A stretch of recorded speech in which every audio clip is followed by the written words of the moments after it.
नमस्कार साथीहरू, आज म तपाईहरुलाई चाहिँ लक्ष्यसँग आइक्यूमा सोध्न सक्ने क्वेसनको एउटा समस्याको समाधान गर्न गइरहेको छु। कृपया अन्तिमसम्म हेरेर यहाँहरूले पनि केही जानकारी लिन सक्नुहुन्छ। म प्रश्न राख्न गइरहेको छु। यदि ए भन्ने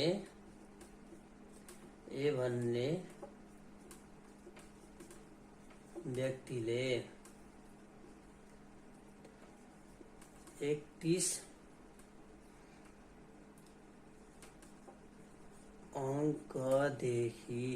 अङ्कदेखि घट्दो क्रममा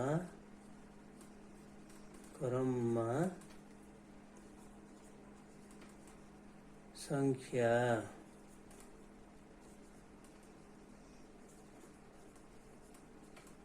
भन्दै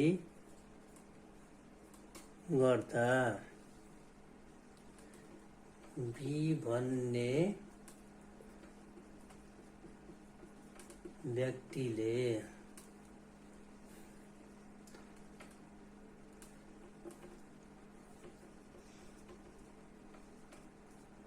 सुरुदेखि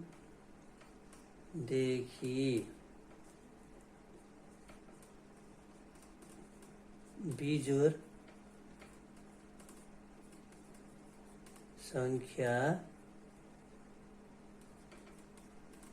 सँगै भन्दै गर्दा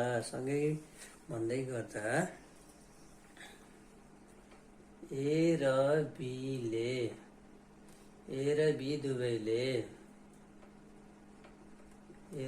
दुवैले कति औं पटकमा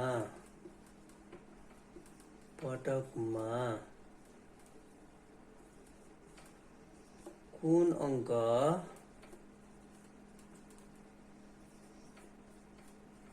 सँगै भन्न पुग्छन्।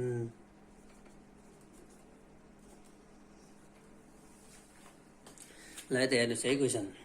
यदि ए भन्ने व्यक्तिले 31 अङ्कदेखि घट्दो क्रममा संख्या भन्दै गर्दा, हैन कसरी भन्दै गर्दाखेरि अब यसले 31 भन्छ, हैन 30 29 गरेर भन्दै गर्दा बी भन्ने व्यक्तिले सुरुदेखि अब 0 बाट है बिजोड संख्या सँगै भन्दै गर्दा उसँग सँगै भन्दा 0 भन्नु परेन, 1 3 5 7 गर्दै भन्दै गर्दा ए र बी दुवैले कत्यौं पटकमा कुन अंक सँगै भन्न पुग्छन्, हैन यसरी दुवैले सँगसँगै भन्दै गर्दा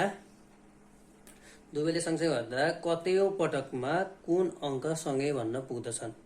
यहाँ लेखौँ हामीले, हैन अब यसको लागि सल्युसन गर्न जाउँ।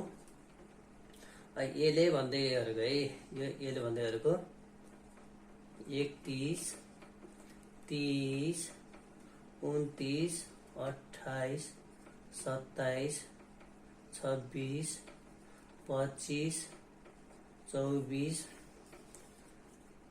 23 22 21 20 19 18 हैन यसरी भन्दै जान्छ। अब हामीलाई धेरै चाहिएन यहाँदा। त्यसै गरी अब बीले कसरी भन्दैछ भने 1 3 उता बिजोड संख्या सूर्यबाट भन्दै जान्छ नि त सँगसँगै। यसले 31 भन्दा बीले 1 भन्छ, हैन एकैचोटि भन्छन् भनेपछि 3 5 7 9 फेरि 11 13 15 17 19 21 23 25 27 यसरी सँगसँगै भन्दै गर्दा बीले घट्दो क्रममा भन्दै गर्दा र यसले घट्दो क्रममा 31 देखि अंक भन्दै गर्दा बीले 1 देखि बिजोड संख्या बढ्दो क्रममा भन्दै गर्दा कति स्थानमा भनेको छ हामीले, हैन अब प्लेस स्थान हेरौँ। 1 2 3 4 5 6 7 8 9 10 11 12, 13, 14 यसरी भन्दै गर्दाखेरि होइन कतिको पटक भन्दै गर्दाखेरि अब के भने ए र भन्दै गर्दा ए र बी दुवैले कतिौँ पटकमा कुन अङ्क सँगै भन्दा पुग्दछन् भने होइन कुन अङ्क सँगै भन्दा पुग्छन् यहाँ 21 मा आयो होइन सँगै भनेको यो बिचमा हेर्नुहोस् के छ यहाँ 11औं पटक भन्दै गर्दा बीले पनि 21 भन्दैछ यसले पनि 21 भनेको छ होइन अब यो हामीले चाहिँ यसरी लेखेर सकियो यो चाहिँ यहाँ एन्सर आयो एन्सर चाहिँ कति भयो 11औं पटकमा 21 अङ्क भन्ने एन्सर आयो कुन अङ्क भन्दा 21 अङ्क अनि आयो अब यसलाई हामीले छोटो तरिकामा अब यो त 31 को भयो 31 को ठाउँमा 61 देला होइन 61 देला 91 देला 121 देला होइन 151 यसरी देला यो 30 अङ्कको डिफरेन्समा यो जाँदै गर्दाखेरि होइन 241 देला 241 मा हामीले त यहाँ अङ्क त लेखिसाध्य हुन्न हामीलाई थुप्रै समय लाग्छ समयको पनि बचत गर्नुपर्ने हुन्छ अब त्यही भएर यसलाई हामीले सूत्रको रूपमा हेर्दाखेरि के गर्नु पर्यो भन्दा अब यहाँ एक दिएको अङ्क 31 छ यहाँ दिएको अङ्क 31 बाट स्टार्ट भएको छ होइन यो 31 बाट दिएको छ भने अथवा 61 बाट दिएको छ भने यसको एकदम उच्चतम हाइजेस्ट इभन नम्बर जोड संख्या कति हुन्छ यसको 30 हो होइन 30 जोड संख्या भनेको 30 जोड संख्या 30 भयो अब यो 30 लाई हामीले के गर्नु पर्यो भनेपछि यहाँ त बिजोडको कुरा छ होइन जोडको पनि हुन्छ बिजोडको पनि हुन्छ फेरि कुन संख्या छ गर्नुहुन्छ त्यो पनि हुन्छ होइन त्यसको लागि हामीले दिएको ठुलो जोड संख्या भनौँ ठुलो जोड संख्या के हो 30 हो 30 लाई के गर्नु पर्यो भनेपछि 3 ले डिभाइड गर्नु पर्यो 3 ले डिभाइड गरेपछि के गर्नु पर्यो प्लस 1 गर्नु आएको एन्सरमा 1 गर्नु पर्यो कति हुन्छ 30 लाई 3 ले डिभाइड गर्दा 10 अनि 10 मा 1 11 11औं स्थानमा आयो हैन यो दिएको अङ्क 31 लाई के र हामीले हैन यो ठुलो जोड संख्या भनेको 30 हो हामीले यो स्थान निकाल्नको लागि है यो स्थान पी निकाल्नको लागि यो भयो अब हामीले नम्बर निकाल्न पर्यो संख्या कुन अङ्क सँगै भन्दछन् त सँगै भन्ने अङ्क चाहिँ अङ्क n निकाल्न पर्यो के गर्न पर्यो भने अब यसमा जुन यी ठुलो जोड संख्या ठुलो जोड संख्या माइनस अब स्थान पी हैन अनि कति अनि के गर्न पर्यो घटाउने प्लस 2 त्यही गरिदिने 11 आएको थियो अब यसमा के हुन्छ सबभन्दा ठुलो जोड संख्या कति हो 30 छ अनि हाम्रो स्थान आइसक्यो कति स्थानमा 11 स्थान माइनस 11औं स्थान आएपछि हामीले के गर्नु पर्यो प्लस 2 गर्नु पर्यो अनि 2 जोड्दिनु पर्यो अब यो त कति भयो 19 भयो 19 प्लस 2 21औं स्थान 21औं नम्बर 11औं स्थान 21औं नम्बर यो भयो अब यहाँ यदि 31 को ठाउँमा अन्य कुनै नम्बर दिएको छ भने हामीले त्यसलाई पनि हेरौँ एकचोटि यो सानो अङ्कमा हामीले यसरी लेख्न भ्याइएला यो पनि लामो हुन्छ हैन अब जस्तै 31 को ठाउँमा 301 दिएछ भनौँ ल 31 को ठाउँमा 301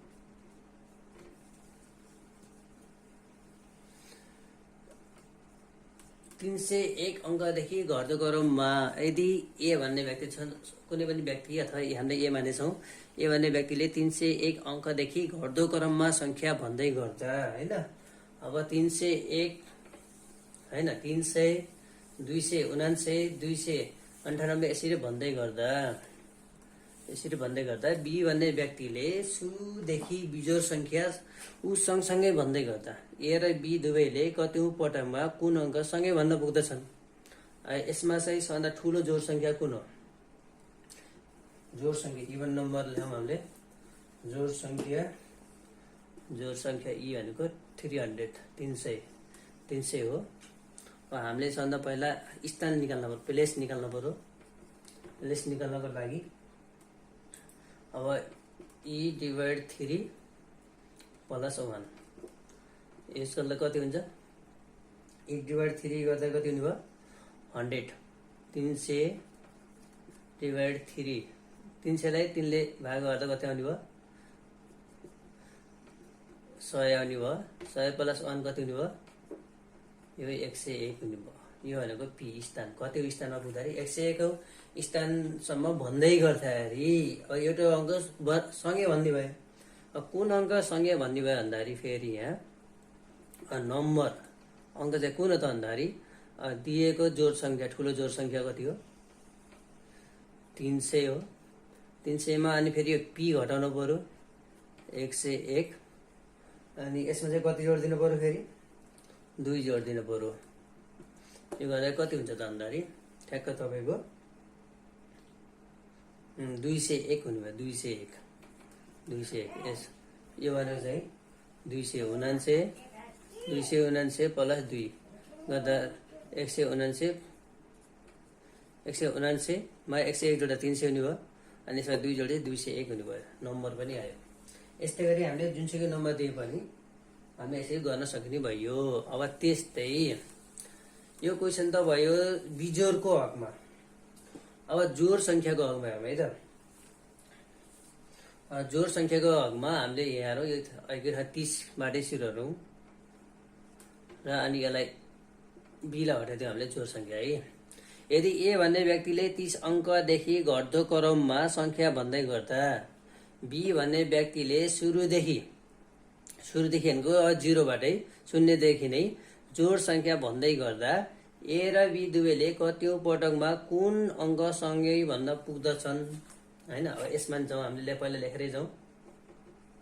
यहाँ चाहिँ ए भन्ने व्यक्तिले भन्दै गरे कति 30 बाट 30 29 28 27 26 25 23 22 21 20 19 18 17 यसरी भन्दै जाँदा हैन।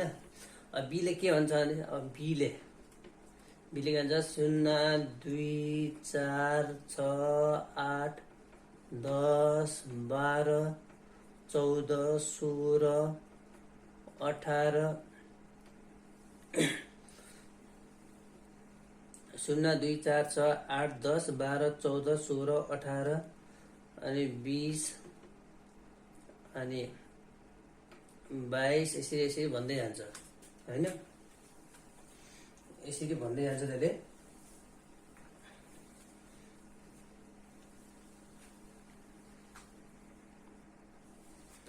यसरी भन्दै जाँदाखेरि यहाँ सरी यहाँ मिस्टेक भएछ है। एउटा अङ्क यहाँ 24 छुटेछ। यहाँ 24 यसलाई म फेरि यहाँ लेख्छु। 25 पछि 23 भएछ। 24 23 22 21 20 19 18 यसरी भन्दै जाँदा यसलाई अनि 2 4 6 8 10 12 14 16 18 20 22 22 24 यसरी भन्दै जान्छ हैन बीले। कतिौं स्थानमा सँगै हुन्छन् भन्दाखेरि अब दुवैले सँगै भन्दाखेरि ए र बीले ए प्लस बीले सँगै भन्दाखेरि 1 2 3 4 सरी इङ्ग्लिसमा लेखे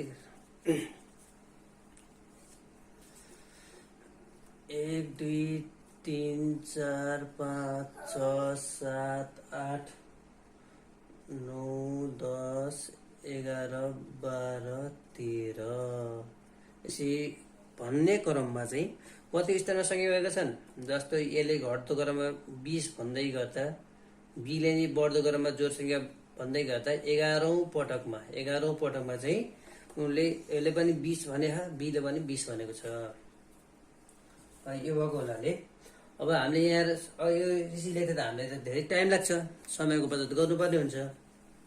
अब यसलाई हामीले पनि सूत्र अनुसार जान्छौँ। दिएको ठुलो नम्बर यसमा हामीले अब जोड 30 नै छ हैन। ठुलो अङ्क ठुलो नम्बर दिएको ठुलो नम्बर गिभन नम्बर चाहिँ कति हुने भयो 30 हुने भयो 30 छ। अब यसलाई हामीले के गर्छौँ भन्दाखेरि अब यसको हामीले स्थान निकाल्नु पर्यो कतिौं पटकमा भने पटकको स्थान हो पी हैन स्थान पी निकाल्नको लागि 30/3 गर्नु पर्यो अहिले जस्तै। अनि हामीले कति जोड्नु पर्यो अघि पनि 1 जोडेका थियौँ यसमा पनि हामीले 1 जोड्नु पर्ने भयो। यो गरेपछि 30 लाई 3 लाई भाग गर्दा 10 आउँछ 10 + 1 चाहिँ कति हुन्छ 11औं स्थान यो आयो 11औं स्थान। अब अङ्क कुन अङ्कसँग भन्छन् भन्दाखेरि ठुलो अङ्क 30 छ हैन अघि हामीले भने अनुसार ठुलो अङ्क माइनस स्थान पी भयो यो संख्याको लागि है n = ठुलो अङ्क माइनस स्थान अनि प्लस 1। अहिले हामीले 2 गरेका थियौँ बिजोरमा जोरमा चाहिँ हामीले के गर्नु पर्यो 1 अङ्क जोड्नु पर्यो 1 अङ्क यो ठुलो अङ्क 30 - 11 + 1 यसको कति हुन्छ 30 - 11 19 भयो प्लस 1 = 20 अङ्क। उनीहरूले 11औं पटकमा 20 अङ्क सँगसँगै भन्दछन् हैन। हामीले त अब ठ्याक्कै अनुसार गरिहाल्नु पर्यो पहिला स्थान निकाल्नु पर्यो स्थान निकाल्दा 3 ले डिभाइड गरिदिइहाल्ने ठुलो संख्यामा 30 लाई 10 आइहाल्यो 10 मा 1 जोड्दिने 11 स्थान आइसक्यो। 11 मा 30 मा अनि 11 घटाएर अनि 1 जोड्दैछु ठ्याक्कै 20 अङ्क भन्दा रहेछन् भन्ने थाहा भइहाल्यो हैन। त्यसरी जस्तो हामीले यसैको ठाउँमा कुनै ल 130 को ठाउँमा 150 राखौँ है त 150 हेरौँ यदि ए भन्ने व्यक्तिले 150 अङ्कदेखि घट्दो क्रममा संख्या भन्दै गर्दा बी भन्ने व्यक्तिले सुरुदेखि जोड संख्या भन्दै गर्दा अब ए र बी दुवैले कतिौं पटकमा कुन अङ्क सँगै भन्न पुग्दछन् हैन। हामीले सूत्र सम्झिन पर्यो 150 लाई ठ्याक्कै 103 ले डिभाइड गरिहाल्नु पर्यो हैन। ठ्याक्कै 3 ले डिभाइड गर्दा कति आउँछ 50 आउने भयो हैन। 50 मा 1 जोड्दा के हुने 51 आउने भयो ठ्याक्क प्लस 1 गर्दा 51 आउने भयो। यो चाहिँ नम्बर भयो स्थान कतिौं स्थानमा कतिौं पटक भन्दाखेरि 11औं पटक भन्दै गर्दा कुन संख्या भन्दछन् भन्दाखेरि फेरि अब यहाँ चाहिँ 150 - 51 गर्ने अनि प्लस 1 गर्ने यो गर्दा कति आउने भयो ठ्याक्क 100 आउने भयो एन्सर यही हो। अब यहाँ 150 मा 51 हटाउँदा कति हुन्छ 79 हुन्छ 79 मा प्लस 1 गर्दा कति हुन्छ 100 हुन्छ एन्सर ए आउने भयो। ए भन्ने व्यक्तिले 150 अङ्कदेखि घट्दो क्रममा भन्दै गर्दा बी भन्ने व्यक्तिले सुरुदेखि जोड संख्या भन्दै गर्दाखेरि अब 150 लाई ठ्याक्कै डिभाइड 3 गरिदिइहाल्ने 1 जोडिदिइहाल्ने 51 स्थानमा कति पटक भन्दा 51औं पटक भन्दै गर्दा कुन अङ्क सँगै भन्दछन् भन्दाखेरि 150 मा 51 हटाइदियो 51 हटाइदिएपछि कति 79 आयो प्लस 1 गर्दा कति 100 आयो एकैछिनमा भयो। धेरै लाग्यो 10 सेकेन्डमा चाहिँ एन्सर आइहाल्यो। हामीले यसलाई लेख्दै गर्दा 150 लेख्दै गर्दा अङ्क लेख्दा हाम्रो प्रत्येकमा 1 सेकेन्डमा 2टा अङ्क लेख्यो भने हाम्रो 75 सेकेन्ड त त्यही जान्छ 75 सेकेन्ड भनेको 1 मिनट भन्दा बढी त्यही जान्छ। त्यसले हामीले यहाँ यसरी तरिकाले चाहिँ हल गर्यो भने हामीले चाहिँ छोटो समयमा चाहिँ हिसाबको चाहिँ समाधान गर्न सक्दछौँ।